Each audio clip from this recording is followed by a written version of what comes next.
Shalom and welcome to another in our series of podcasts from Temple Beth Am, a dynamic center for conservative Judaism in Los Angeles. This is a recording of a Rosh Hashanah sermon by Rabbi Adam Kligfeld. I came across the following piece of Talmud recently I'd never seen before. It says, Tanya, we learned from an earlier source. Rabbi Ishmael ben Elazar Omer. Rabbi Ishmael, the son of Elazar, said something. What did he say?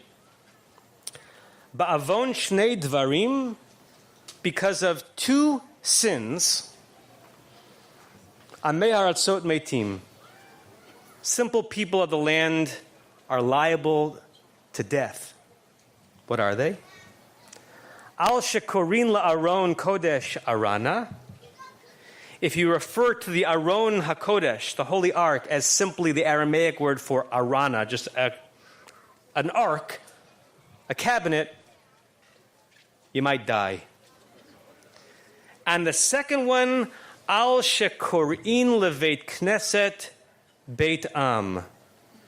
If you call your synagogue Beth Am.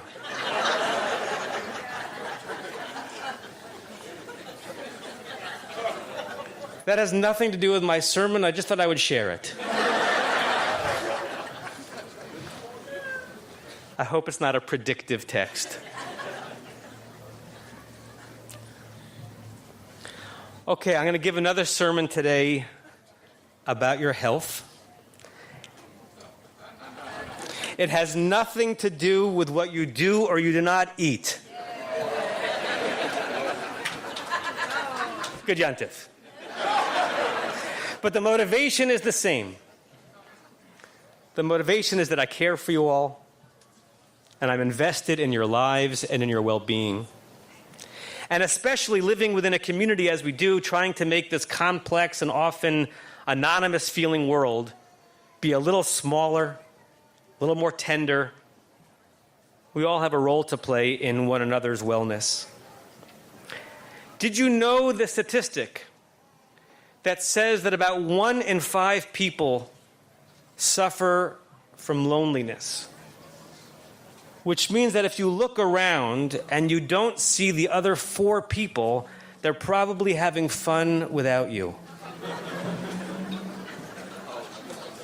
It's a bad joke.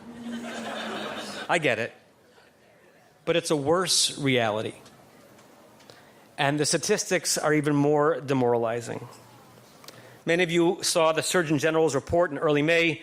Dr. Vivek Murthy wrote that up to a half of all American adults report experiencing loneliness regularly. And the trends are probably even worse amongst teens. This is not just people feeling a little glum or wishing they had more friends. This is turning into a societal pathology with real and traceable impacts on our health. One part of the study quoted by the Surgeon General claimed that extended abject loneliness can be as deleterious to one's health as smoking 15 cigarettes a day. It's apparently lo tov. It is not good to be alone. And it's a paradox. No generation has ever lived in an era in which it's easier to connect with other people across time zones, great geographic distances. And yet somehow, perhaps, no generation has ever lived with greater pervasive loneliness. The trends suggest that a lower percentage of Americans than ever before are engaged with houses of worship and community organizations and even large extended families, all of them being institutions that can be a bulwark against feeling alone in the world. This is not good. It's lo tov. Now, we're all here today, starting the new Jewish year, together. And however lonely we may feel in our lives on other days, hopefully this gathering and praying in community can assuage that. But I'm also aware that for some, and you might be you, the experience of loneliness is so acute that coming to shul can exacerbate it. Sometimes seeing others, seemingly happy couples, merrily ensconced in loving families, reuniting with dear shul friends. All of that can be a bit of an assault for someone who feels that they lack some or all of those blessings in life. And some people come to shul and they feel invisible, as if no one even cares that they are there. Shul can be a part of what keeps loneliness at bay, but even Jewish community is no panacea.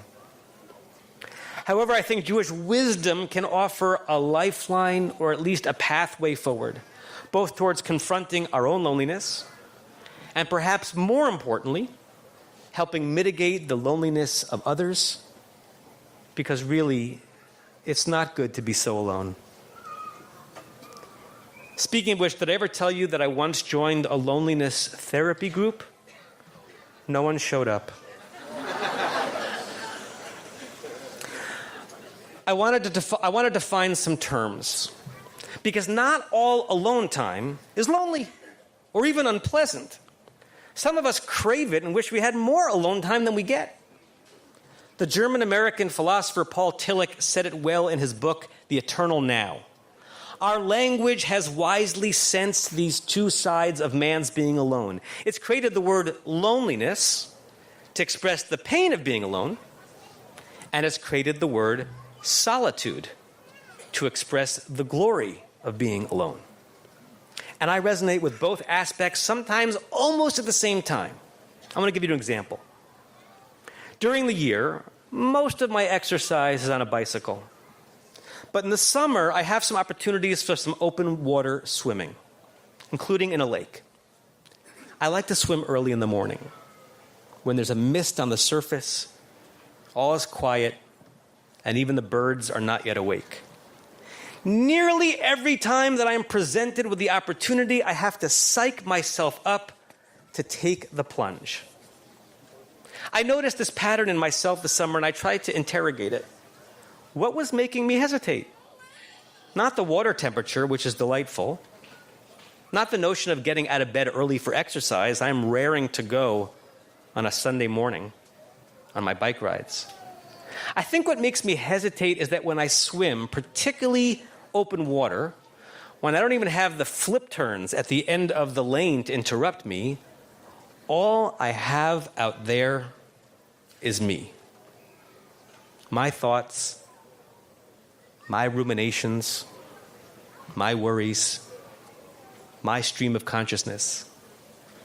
It can be lonely out there, or at least I fear that it will be. Sometimes it's scary to get ready to confront your full self with no mediation. And I also realize that nearly every time, once I do enter the water and start the strokes, within a few minutes, I'm in a wonderful place. A feeling of elan comes over me. I forget I'm exercising. It's just I in the water, luxuriously alone.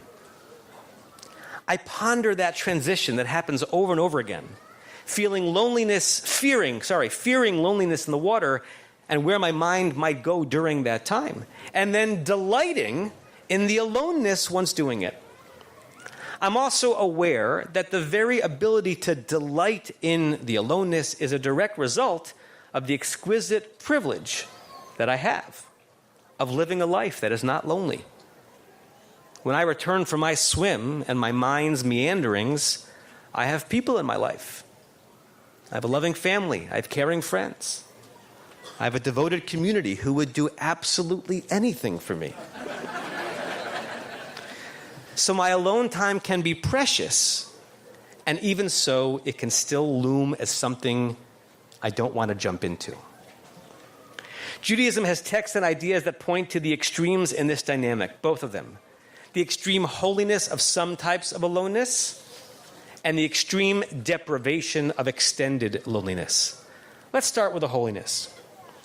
There's a term in Chassidut called hitbodedut. It was popularized by the great Rabbi Nachman of Bratslav. The noun hitbodedut is built from the verb lehitboded, which means to make oneself alone. The word referred to the practice of intentional, exalted isolation. To be alone in order to be with God, to be with no one else, in order to be with the only one who mattered, the Holy One. And hearkening back to my sermon from last year, this is a spiritual version of hormetic suffering. Short-term, tolerable seclusion in order to grow stronger and more spiritual and more well. Heyot bodhidut, like some versions of Eastern meditation, is stark. And to practitioners, it can be transformative. That kind of elusive spiritual aloneness can be wonderful, but true loneliness, lo tov. It's not good. And when you witness others in their loneliness, perhaps you have an obligation to do something about it. And our tradition knows the trauma of loneliness as well. On our saddest day of the year, on Tisha B'Av, commemorating the destruction of the temples in Jerusalem, we read the book of Eicha of Lamentations. To the lugubrious trup, the very music is the epitome of dismal. And what's the first way the Bible describes Jerusalem at her most vulnerable, her saddest? The book says, Eicha yashva badad. Woe to Jerusalem who sits alone. The word isn't destroyed. Jerusalem is not first described in ruin or in rubble or taken over by enemies, but badad, lonely, as if the most awful fate for a city or a person is to be alone. Classic midrashim on this verse play up the two sides of being alone. Rabbi Yochanan compares this verse to one at the very end of the Torah, which says, Vayishkon Yisrael betach badad, that same word. Israel will dwell badad, alone, but also betach, secure. Moshe imagined Israel a people dwelling alone in the land, but alone and protected. Alone as in nothing to disturb it, no one to fear. A beautiful alone, a sort of a national hitbodedut. But then over the centuries, we sinned, and enemies around us rose up, and now in Eicha, Jerusalem sits alone and lonely, alone with no one to comfort her. Another midrash reads this badad, this aloneness, more starkly and more pure, vulnerable loneliness. It compares this verse to one from Psalms chapter 102, where badad describes a mother bird bereft of her chicks, alone, unable to move, paralyzed, in search of any comfort. Whether describing a bird without chicks or a city without residents, a God whose people have strayed, our tradition knows about loneliness and how painful it can be. And our tradition says something about how to assuage it. To get there, I want to discuss one of the most mundane and most ubiquitous of Hebrew words, the word tov. It's one of the first Hebrew words a Jew learns. Boker tov means good morning. It's one of the most rudimentary of Hebrew salutations. You can say tov or tov ma'od, very good. It's one of the most common ways to respond to someone asking, how are you? I want to posit that whatever the ancient biblical word tov means, the English word good is a paltry rendering. Good has almost lost all its meaning. It's used so often and so commonly that it barely means anything anymore. But tov, given its biblical origins, deserves much more than that. We first come across tov no fewer than 7 times in the first chapter of Breshit, of the Torah, related to the days of creation that God describes as tov, as good. Does good, in English, really do the trick here? Creating the world was good? Separating water from land, good? But we have no context in chapter 1 for what or how something must be in order to earn the descriptor of tov. What about those days made God turn to them and claim tov? Then comes chapter 2, and we get our tradition's first true understanding of what tov, what goodness might be.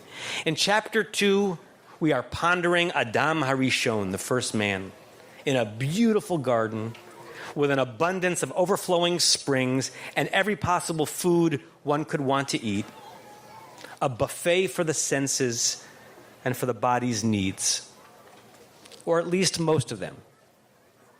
Something is missing. The Torah tells us so with a great brief phrase that I've been dropping throughout this sermon. The Torah says, Lo tov heyot adam levado. It's not tov. It's not good for a person to be alone. And so the 8th time we hear the word tov is the first time we have any guess as to what the Torah thinks it means. It means the opposite of loneliness.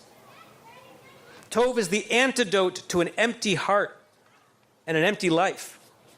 The first actual thing that our God does to and for a human being in the Torah is to assuage that person's loneliness.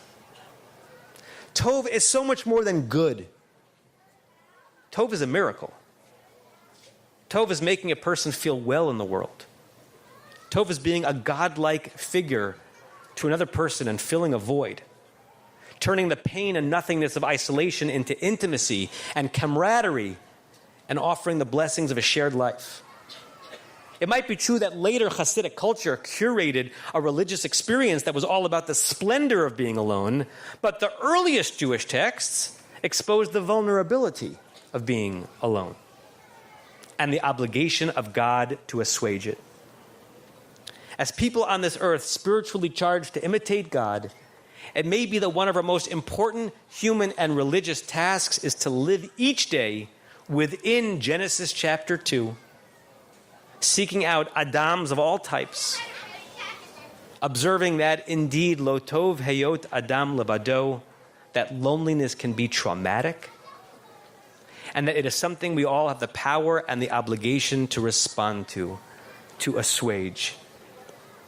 My Rosh Hashanah charge for all of us this year is to be loneliness assuagers. I get it, it's a clunky term. No one's going to hashtag loneliness assuagers. But I mean it. There's a story told by the Sassover Rebbe about the spiritual power of being there for another person. The Sassover Rebbe enters an inn and sits beside 2 local peasants who are drinking at the bar. One turns to his comrade and says, "Tell me, friend, do you love me?" His colleague responds, "Of course I love you." Then the first one said to his friend, "Then tell me, friend, what causes me pain?" His colleague said, "How should I know what hurts you? I'm just your drinking buddy." He said, "If you loved me, you would know what causes me pain." As Rabbi Brad Artson learned the story, from that day on, the Sassover Rebbe taught his students that to love another human being means to know what causes them pain, to know what makes them hurt. And it's a small step from that to feeling mobilized to do something to alleviate the pain. In other words, to love is to assuage loneliness. To care and to be a friend is to help someone be seen, to feel less alone. Some do this on a superhero level. How many of you are familiar with the name Miriam Mendelow? Show of hands. Maybe you have a memory of teenagers coming home from Israel in the 1980s and 90s with an iconic tallis bag in the shape of a big green frog. More hands at that? Well, that tallis bag, among other sundry items, was crafted at a place called Yad LaKashish, a truly magical place founded by the late Miriam Mendelow in Jerusalem. It began with a humble goal: give the elderly of Jerusalem, often living lives of quiet isolation, the kshishim in Hebrew, something to do with their time, and with their hands, and with their lives. She started by buying a used van, picking up elderly people living in hovels, and brought them to Yad LaKashish and taught them skills or harnessed skills they already had. And she created a new world for them. Her slogan was, "To be is to do." And I would add to that, to be and not be lonely is to do with others. Decades later, Yad L'Kashish still hosts myriad workshops and mini factories in which Jerusalemites, some deep into their 90s, learn skills and put their hands to work and earn some shekels on the side, and mostly live these years of their lives with purpose and with people. When I used to visit the 1990s, bringing USY groups there, the place was filled with a bustle, a noisy din, the opposite of the crushing silence you sometimes confront at homes for the elderly. This was a place of movement, of activity, and banter, and laughter, and artistry.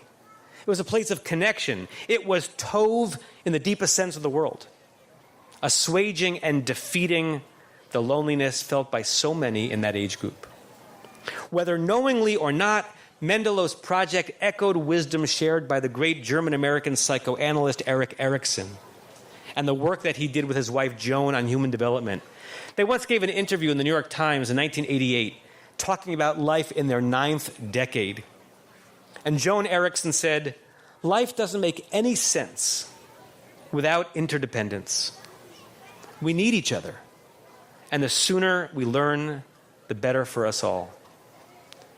Because of Mendelow's understanding of that truism, life has been so much better for countless Jerusalemites, such as a different woman named Miriam. This Miriam is 82 years old today. As a child, she arrived in Belarus with her mother and grandmother after surviving the Shoah. She became a chemistry teacher. She made Aliyah from the Soviet Union in 1991. And 10 years ago, she came to Yad L'Kashish and now works in the bookbindery, fixing books and painting greeting cards. In her words, Miriam is grateful both for the financial benefits and the community she gains at Yad L'Kashish. She said, "For people like me to have a job gives us a reason to get out of the house and do something with our lives. It is that important." Miriam Mendelow was a loneliness assuager on a heroic level, on a mass scale. What she built continues to give so many the blessing of meaningful work and congenial companionship. We don't necessarily need to start nonprofits to do that work, though. As I said above, I am not lonely now in my life, and that's a blessing. But I once was, profoundly. Many of you know, because I've shared it candidly, that I struggled in middle school. I've spoken about being bullied in previous sermons. Those were painful years and incredibly lonely years. And the doom began to lift when I met a man named Steve Grove of blessed memory. He was my synagogue's youth advisor. And as I started 8th grade, Steve called me and encouraged me to come to a Kadima event. I was hesitant. To me, it seemed like one more place in which I could be rejected in a social setting. But Steve was persistent, and he was kind. I went to the event. I left as a member of the Kadima board. I reinvented myself and found myself in a deeper connection to Judaism because of my USY years. None of this would have happened without Steve, without his having seen himself as an LA, having nothing to do with geography, a loneliness assuager. He made me feel seen and accepted and okay. He nearly single-handedly eradicated my loneliness. As I've thought about Miriam Mendelow over the years and Steve Grove's impact on my life and the Surgeon General's warning and the Torah's early acknowledgement of loneliness, I just wonder, what would your life be like? And what would others' lives be like if you lived every encounter you have with another person through primarily one prism, and to make the person feel less alone in the world compared to before that meeting with you? What would it be like? How differently would you handle a conversation with a child, balancing teaching them values and raising them right on the one hand, with helping to assuage their loneliness on the other hand? How might it impact the conversation about politics and the state of the world and our city and our country and Israel if, at least in addition to trying to convince the other of your position, you saw the other person's full humanity and spoke in a way that might make them feel more seen, more heard, less alone in the world? What if 5784 calls on us most to do is to go back to Genesis chapter 2 with Lo Tov Heyot Adam filters scanning what we see every day, looking for the lonely and trying to help. When services are over and when the sermon is over, we're going to give one another a cheerful and beloved greeting. Shana Tova. Wishing each other a good year. Good? Is that all we really wish for one another? Those greetings are usually heartfelt and they're amicable, but let's be honest, the words are so overused they've become banal, having descended from utter meaning, once infused with a sincere hope that the other be guaranteed another year of life, down to well-intended meaninglessness. But I think we can resurrect it. Because now we can think of Tov as not just meaning good. Tov means being on a mission. To root out loneliness from our midst. To help our loved ones and anonymous ones lead richer versions of life, feeling surrounded and lifted up rather than abandoned and beaten down. The salutation can turn into a charge and a promise if you utter it. You could say, I wish for you a Shana Tova, a year that will be a little more Tov, a little less lonely, because I promise to help make it happen.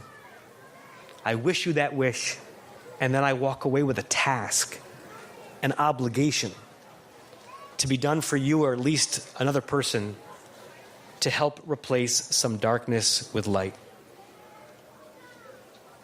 This year, be a Steve Grove to someone. Be the friend in the tavern who does know what causes the other pain. Help people be less lonely so that they perhaps might even be more okay when they're actually alone. Strive to be a Miriam Mendelow in some way. Be a Lala, a Los Angeles loneliness assuager. Wish each other a Shana Tova and then go make it happen. You have been listening to another in our series of podcasts from Temple Beth Am, a dynamic center for conservative Judaism in Los Angeles. If you enjoy these podcasts, we invite you to write a review on the Apple Podcast site or wherever you get your podcasts. For more information about Temple Beth Am Los Angeles, go to tbala.org.